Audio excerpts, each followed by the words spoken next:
गुनगोनां सोलोंथाइ मावथांखिनि सायाव थाद'नाय गैयाजासे फरायसाफोरखौ लानानै थुलुंगाखां होनाय हाबाफारि लागासिनो दुलाराय बर' फरायसा आफादा दिनै बे नोजोरजोंनो टंला दख'रा एबसुआ आदब आरो गुनगोनां मावखान्थिनि जिउ राहा दानायनि थुलुंगा होनाय आरो सुबुरुन होनायनि मेल खुंदों। अदालगुरि जिल्लानि सिङाव थानाय टंला दख'रा एबसुआ आदब आरो गुनगोनां सोलोंथाइ मावथांखिजों फरायसानि गोग्गो सोलोंथाइ लाना जिउ राहा दानायनि सायाव टंला कलेजनि अडिटोरियाम हलाव बे हाबाफारिखौ खुंफुंनो। बे मेलावनो टंला ओनसोलनि गेजेर गोजौ आरो जौमा फरायसालिनि खमैबो सा 500 फरायसाफ्रा बाहागो लानानै बुंथिगिरिफ्रा सोलोंथाइ आरो जिउ राहा दानायनि सायाव मोजां सुबुरुन होयो। बे हाबाफारियावनो अदालगुरि जिल्लानि फरायसालि नायगिदिंगिरि जयपाल सिंह ब्रह्मआ बाहागो लानानै बेसेन गोसा बिबुंथि लाखियो। टंला एबसुनि आफादगिरि राजीव बर'नि मासि लानानै सामलायनाय मेलावनो अदालगुरि जिल्ला एबसुनि आफादगिरि कर्नेलियास दैमारिया बेखेवगिरि आलासि महरै बाहागो लायो। भेरगाव जिल्ला बर' थुनलाइ आफादनि आफादगिरि बुद्धेश्वर बर'जों लोगोसे एबसुनि सुबुं फोनांजाब नेहाथारि लहित चन्द्र बर', जिल्ला एबसुनि गोबां बिबानगिरि आरो ओनसोलनि मेलेमजिबि बिथांमोनाबो बाहागो लादों। दुलाराय बर' फरायसा आफादा स्किल एन्ड क्वालिटि इडुकेसन मोनसे मावथांखि फोसावनानै खामानि मावबोबाय थादों आरो बेनिनो आवथायाव थानाय नै जोङो उदालगुरि जिल्ला दुलाराय बर' फरायसा आफाद हिसाबै मोनफ्रोमबो दख'रा आफादाव career counselling and motivation programme जोङो बे हाबाफारिखौ लाबाय थानाय जादों आरो थिग बेबायदिनो दिनै टंला दख'रा दुलाराय बर' फरायसा आफादनि अर्गानाइज खालामनायाव दिनै टंला डिग्री कलेजावहाय जोङो केरियार काउन्सेलिं आरो मटिभेसन प्रग्राम दिनै लाबाय। फ्राय 300निबो बांसिन फरायसुला फरायसुलिफोराबो बाहागो लादों आरो बे केरियार काउन्सेलिं एन्ड मटिभेसनेल प्रग्रामखौ लानायनि गुदि थांखियानो जाहैबाय जोंनि बर' फरायसुला फरायसुलिफ्रा जाहाथे गावनि केरियार दानो थाखाय गाव जि सिमांखौ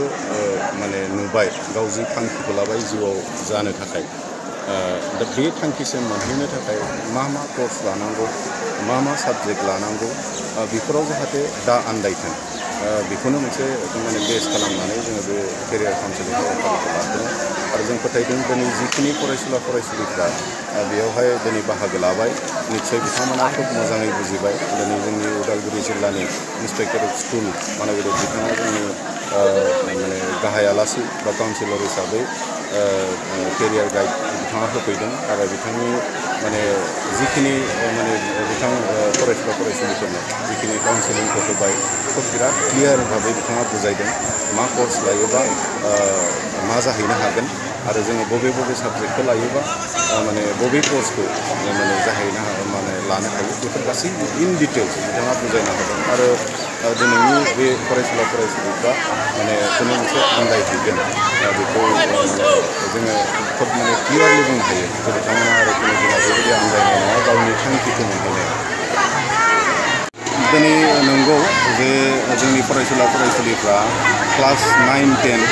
मोनहैबाथाय माने मडेल कुइसन पेपार बा मडेल कुइसन एन्ड आन्सार बेखौ बायनानै फरायनाय बे मोनसे हुदा दङ। गावनो माने बिजाबखौ फरायनानै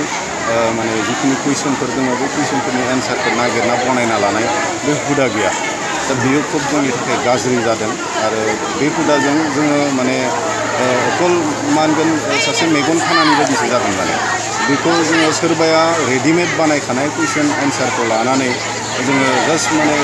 खोब माने जों नुनो मोनो जे जाय आन्सारफोरखौ जों फरायब्लाबो खोब मोजाङै बुजिया थाङै लास्टआव बेखौ बुजिलाबोब्ला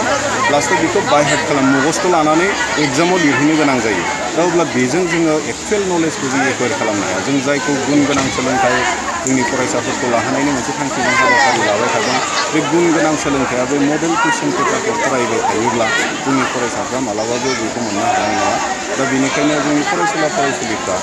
जि टेक्स्ट बुक जे फरा बिजाबफोर माने स्कुल कलेजफोराव मोनगोन बे टेक्स्ट बुकखौ खोब मोजां भाबै फरायनानै बिनि एकदम इन डेप्थ मा फोरोंनो नागिरदों बेखौ जों बुजिना लानानै माने लास्ट पार्टनि जिखिनि कुइसनफोर दङ बिनि एन्सारफोरखौ जों गावनो बानायनानै लिरनो नांगोन। अब्लाना मार्क्स स्कर खालामनायफ्रावबो मोजां जायो। मडेलनि माने एन्सारखौ जुदि थोंगोथों मडेलाव जेरै लिरदों बेबायदिनो जुदि आनजादावबो लिरोब्ला मालाबाबो बेयाव फुल मार्क बेबायदि होआ। रावबो एग्जामिनारा बेयाव फुल मार्क बेबायदि होआ आरो बे बाथ्राखौ दिनै आइएस बिथाङाबो दिनैनि बे काउन्सिलिंनि गेजेरजों थोंगोथोङै बुंलांदों दा गतिके बेखायनो फरायसुला फरायसुलि बिथांमोनखौ आं खावलायगोन जाहाथे बे मडेल माने कुइसन एन्ड आन्सार फरायनाय बेखौ फल' खालामनायखौ दोननानै बिजाबखौ जों फरायनो नांगोन फुल माने नलेजखौ जों एक्वायर खालामनांगोन जों मोनसे क्लियारिटि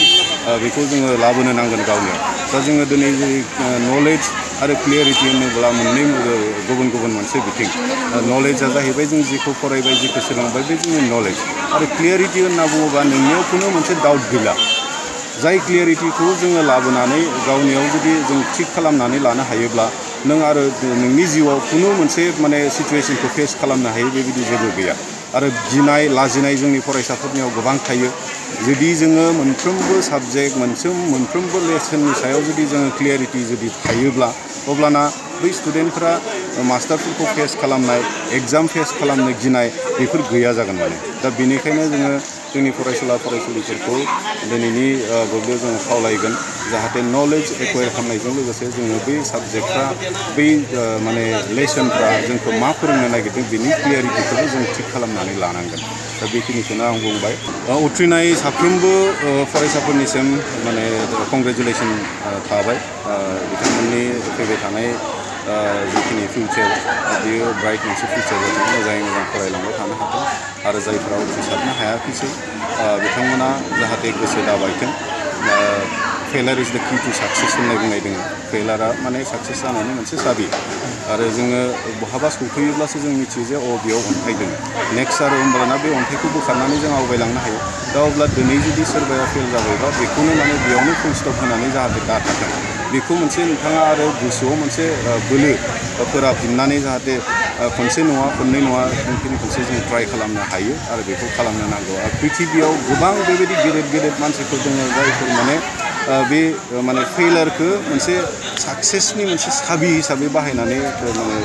खामानि मावबोनाय साक्सेस जानाय बेबायदि गोबां दङ जों इलन मार्क्सनि बाथ्रा बुङोबा जों मोनथिनो हायो इलन मार्क्सआ सासे माने